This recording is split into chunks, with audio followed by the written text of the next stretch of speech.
Iran और उत्तर Korea को military support देने के लिए रूस तैयार है। ईरानी ड्रोन का इस्तेमाल करते हुए यूक्रेन पर लगातार बड़े हमले करता रहा है। रूस ईरान और उत्तर कोरिया के हथियारों से यूक्रेन पर सर्दियों में घातक हमला करना चाहता है और रूस और यूक्रेन के बीच में युद्ध लगातार जारी है। लेकिन 290 दिन और अब भी युद्ध के दी एंड की कोई सूरत नजर नहीं आ रही है। ये महायुद्ध दुनिया के सबसे एडवांस वॉर में तब्दील हो चुकी है। रूस ही नहीं, यूक्रेन भी ऐसे हथियारों का इस्तेमाल कर रहा है जिसमें खर्चा कम है और तबाही सबसे ज्यादा। ये स्पेशल रिपोर्ट आप देखिए जिसमें वॉर के सबसे लेटेस्ट हथियारों की जानकारी है।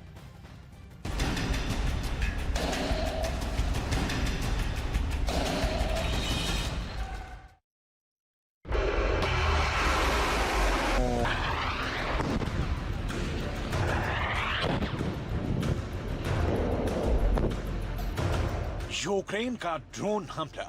पहला, यूक्रेन की किलोमीटर भीतर घुसकर हमला कर रहे हैं। हालांकि यूक्रेन ने रूस में इन हमलों की सीधी जिम्मेदारी नहीं ली है, लेकिन कीव में जश्न तो मनाया ही गया। इन ड्रोन हमलों में रूस ने दावा किया है कि उसके 3 लोग मारे गए हैं और 2 जहाजों को नुकसान पहुंचा है। दावा किया जा रहा है कि ये ड्रोन सोवियत काल के थे, लेकिन रूस यूक्रेन में असल में ये ड्रोन ही लड़ रहे हैं जिसमें ना सैनिक खोने की चिंता होती है, ना बहुत बड़ी लागत का टेंशन होता है और पकड़े भी गए तो कोई खास नुकसान नहीं। लिहाजा महायुद्ध में जो काम ड्रोन कर रहे हैं वो दूसरे हथियार तो कतई नहीं कर पा रहे हैं। जैसे कीव पर दागे रूस की 70 मिसाइलों को ज़ेलेंस्की ने नाकाम करने का दावा किया।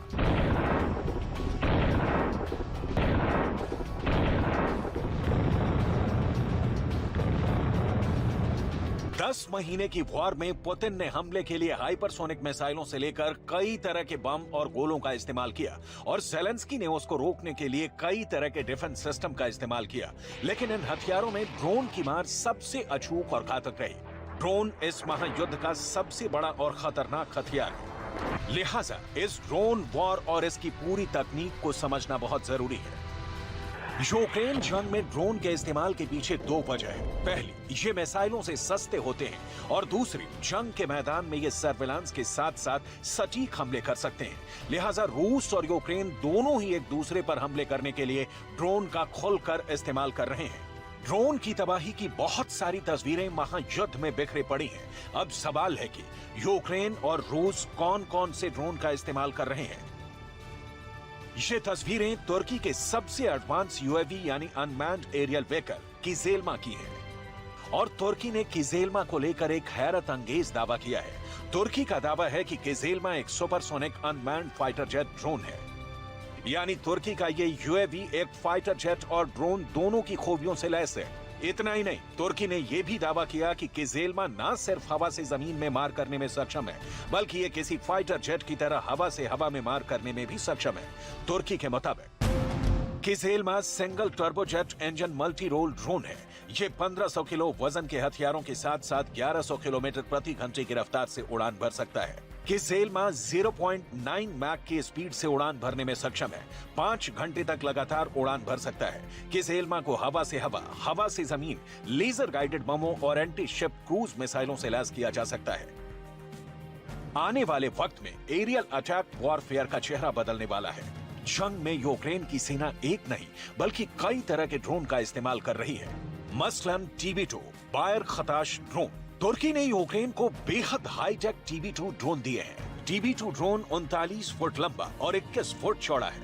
ये एक साथ 4 लेजर गाइडेड मिसाइलें ले जा सकता है। इसके अलावा TB2 ड्रोन 225 किलोमीटर प्रति घंटे की रफ्तार से उड़ान भर सकता है। इतना ही नहीं, TB2 ड्रोन टैंक और एयर डिफेंस सिस्टम को चकमा देकर तबाह करने में भी सक्षम है।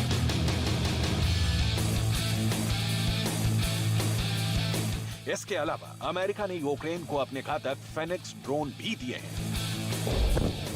Phoenix Ghost single use drone है जिसे सीधे लॉन्च किया जाता है। फेनिक्स घोस्ट 6 घंटे तक उड़ान भरने में सक्षम है। इसे रात में इंफ्रारेड सेंसर की मदद से ऑपरेट किया जा सकता है।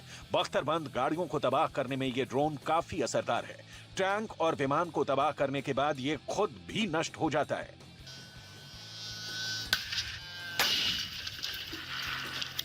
फिनिक्स घोस्ट ड्रोन ही नहीं, अमेरिका ने यूक्रेन की फौज को अपना एक और घातक सुसाइड स्विच ब्लेड ड्रोन भी दिया है। Switch blade drone lightning weapons की श्रेणी में आता है। स्विच ब्लेड ड्रोन एक साथ 2 लक्ष्यों पर निशाना लगा सकते हैं। स्विच ब्लेड 600 ड्रोन 40 किलोमीटर की दूरी तक जा सकता है और 40 मिनट तक हवा में रह सकता है। तमाम हाईटेक विदेशी ड्रोन के साथ ही यूक्रेन अपने स्थानीय ड्रोन भी इस्तेमाल कर रहा है। लेलेका 100 सबसे ज्यादा इस्तेमाल किए जाने वाला स्वदेशी ड्रोन है।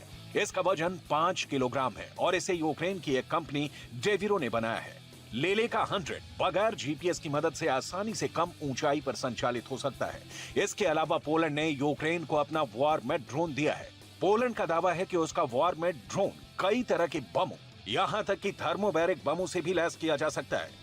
यूक्रेन की फौज चीन की DJI कंपनी का स्काई आई ड्रोन भी और मैविक ड्रोन भी कई वेरिएंट का इस्तेमाल कर रही है। इसमें DJI मैविक 3 और DJI मैट्रिक्स RTK 300 शामिल है। इसके अलावा यूक्रेन को पहली बार अंडर वाटर ड्रोन भी मिल रहे हैं। डील यूक्रेन की नेटो देश बेल्जियम से हुई है, जिसमें हथियारों की बड़ी खेप के साथ ही 10 अंडर वाटर ड्रोन भी शामिल है। बेल्जियम से अंडर वाटर ड्रोन मिलने पर यूक्रेन के लिए काला सागर में कुंडली मारकर बैठे रूस के जंगी जहाजों को खदेड़ना आसान हो जाएगा, क्योंकि बेल्जियम के ये घातक अंडर वाटर ड्रोन समंदर की गहराई में तैरते हुए दुश्मन के जहाजों की जानकारी जुटाने में माहिर माने जाते हैं। ड्रोन के छोटे साइज की वजह से दुश्मन के रडार को इनकी भनक भी नहीं लग पाती। माना जा रहा है कि इनके जरिए जुटाई गई जानकारी के बाद यूक्रेन की सेना काला सागर में मौजूद रूस के युद्धपोतों पर सटीक निशाना साध सकेगी, क्योंकि पिछले दिनों उसने खेरसोन के दक्षिण में उन इलाकों पर कब्जा करने का दावा किया था जहां से काला सागर में मौजूद रूस के जंगी जहाज हाइमर्स से दागे जाने वाले खतरनाक रॉकेटों की जद में आ चुके हैं। ज़ेलेंस्की अत्याधुनिक हथियारों से लड़ने की कला सीख चुके हैं। रूस को जिस तरह से ईरान ड्रोन मुहैया करा रहा है, ज़ेलेंस्की को भी कई देशों से ड्रोन की खेप मिल रही है। यूक्रेन के ड्रोन का दम और विनाश आपने देखा, लिहाजा अब रूस से उसकी तुलना भी देख लीजिए, क्योंकि रूस ने ड्रोन के दम पर युद्ध में बहुत कुछ हासिल किया है। यूक्रेन में रूस के जिस ड्रोन ने सबसे ज्यादा तबाही मचाई है वो है Shahid 136 kamikaze drone. Shahid 136 kamikaze drone दुश्मन के ठिकाने ढूंढकर तबाह करने में सक्षम है। रूस के इस ड्रोन को इस्तेमाल करने पर यूक्रेन के साथ साथ अमेरिका और नाटो भी सख्ते में आ गए। यूक्रेन का आरोप है कि रूसी सेना यूक्रेन के सैन्य ठिकानों पर उसके रिहायशी इलाकों पर हमला करने के लिए ईरान के आत्मघाती शाहिद 136 ड्रोन का इस्तेमाल कर रही है।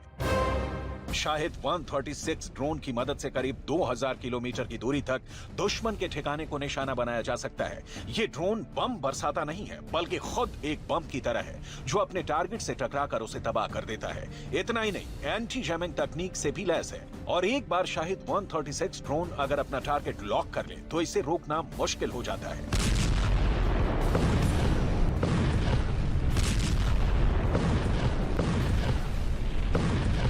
रूस यूक्रेन जंग में यूक्रेन की सेना और उसके सैन्य ठिकानों पर हमला करने के लिए अपने लैंसेट 1 और लैंसेट 3 ड्रोन का इस्तेमाल भी कर चुका है।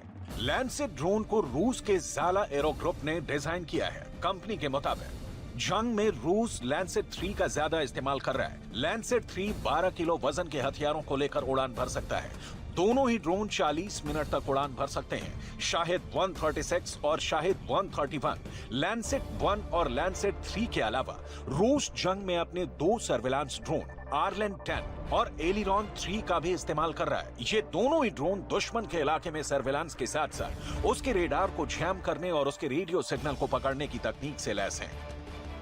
युद्ध के अलावा रूस में बड़े पैमाने पर एक ऐसे ड्रोन का प्रोडक्शन करने की प्लानिंग है जिसका काम भीड़ को तितर बितर करना है। इस ड्रोन को रूस की कार्तेसेव इंस्टीट्यूट ऑफ कंप्यूटिंग कंपनी बना रही है।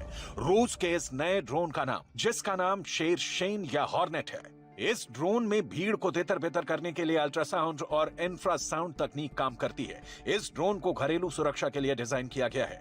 दुनिया भर के रक्षा विशेषज्ञों का मानना है कि रूस और यूक्रेन के बीच जारी जंग में अत्याधुनिक तकनीक से लैस ड्रोन गेम चेंजर साबित हो रहे हैं। ये ड्रोन निगरानी से लेकर लक्ष्य को भेदने तक का रोल बखूबी निभा रहे हैं। अमेरिकी रक्षा विभाग पेंटागन का मानना है कि यूक्रेन को इस युद्ध में मजबूती से खड़ा रखने में ड्रोन की भूमिका अहम है।